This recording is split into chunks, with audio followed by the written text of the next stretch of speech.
In the next 6 months, if the sanctions stay in place and there's tightened enforcement, like the steps that David Lammy has taken, the steps that the Biden administration has just taken against Gazprom Bank, that it will put huge pressure on the Russian economy, whether or not it would cause him to pull back from the war. But he's facing a huge labor shortage, a massive recruitment challenge. I mean, the losses on the front for Russia are enormous and are about double the recruitment rate. I mean, he needs to recruit at least 500,000 soldiers in the next year, and I don't see how he's going to do that. This week, the Foreign Secretary, David Lammy, announced more sanctions against Russia, targeting its shadow fleet of ships transporting Russian oil, which generates billions for Putin's state. Nevertheless, in the last month, the Russian army has made its biggest territorial gains in Ukraine since the early days of the invasion, gaining an area half the size of London.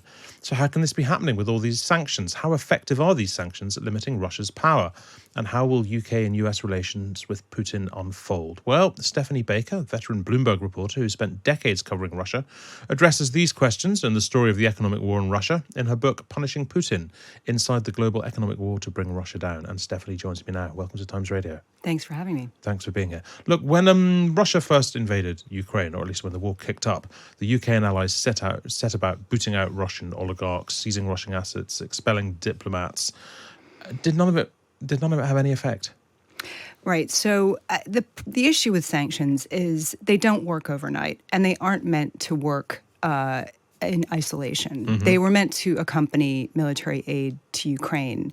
Now, arguably, the sanctions, although they were unprecedented in scope soon after Russia invaded, they were rolled out too slowly to have a massive impact overnight. You did see the Russian economy wobble in that first month, and then it recovered on the back of record oil revenues.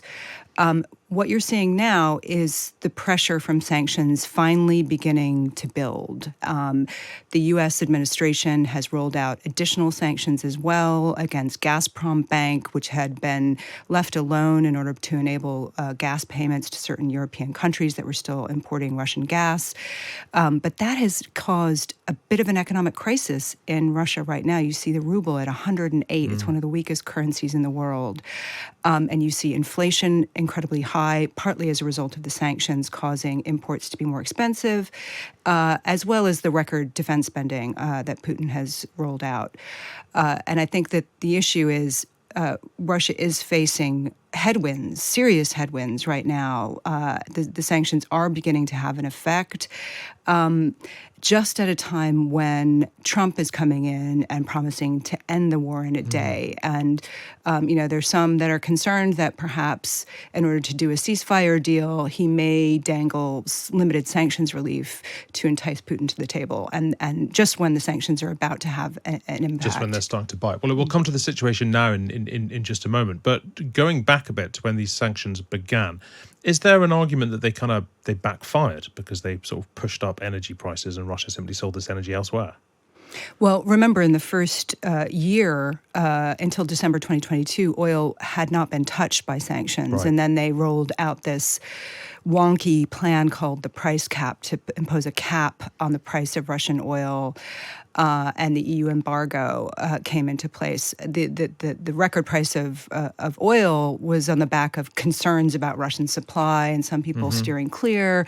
And yes, ironically, Putin profited from the very war he started. Wars do create concerns about supply. And I do argue in this book that oil is the mainstay of the Russian economy. Oil is key here. That the weakness that the Soviet Union experienced in the 80s was due to a falling global price of oil. The relatively low price of oil in the 1990s was one of the things that hobbled Yeltsin's reform efforts. And Putin has been pretty lucky with a rising price of, relatively high price of oil during his rule. And that the way to really hit Russian revenues and Russia's ability to sustain the war is by going after oil revenues. And you do see oil coming down, softening demand in China and the like. I go into the backstory and try to tell the policy, the evolution of policy through characters, the people that were involved, both in the US and the UK and Europe, to try to make it more accessible so that people can understand how this war unfolded and how difficult it is. I mean, this, in many respects, it was a grand experiment because they'd never imposed sanctions on such a large economy like Russia and one that was so globally integrated. Let's talk a little bit about oligarchs and the impact there, because when the sanctions began, the Conservative government initially posted pictures of various oligarchs with the word "sanctioned" written across them, like a sort of Hollywood wanted sign. How was that? I guess two questions. Firstly, what was the point there? Was the point there to make these people pressurize Putin with the idea that they might have influence over him? And secondly, how was it viewed in Russia that had happened?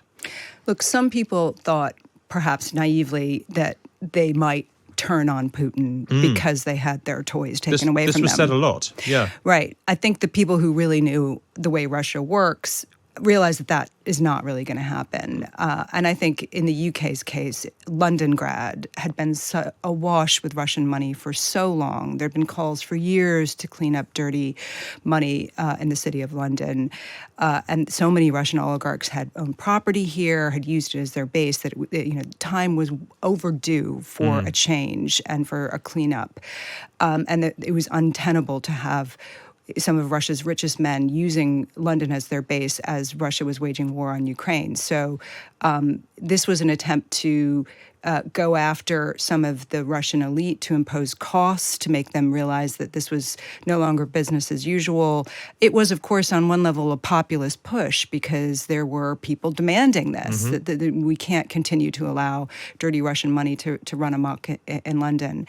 The effect of those has been somewhat mixed. Yes, London-grad is largely over. There still is Russian money underneath the surface going through London. Tell us a bit about some of those people, some of those oligarchs, and the steps they took to protect their money when these sanctions were coming at them.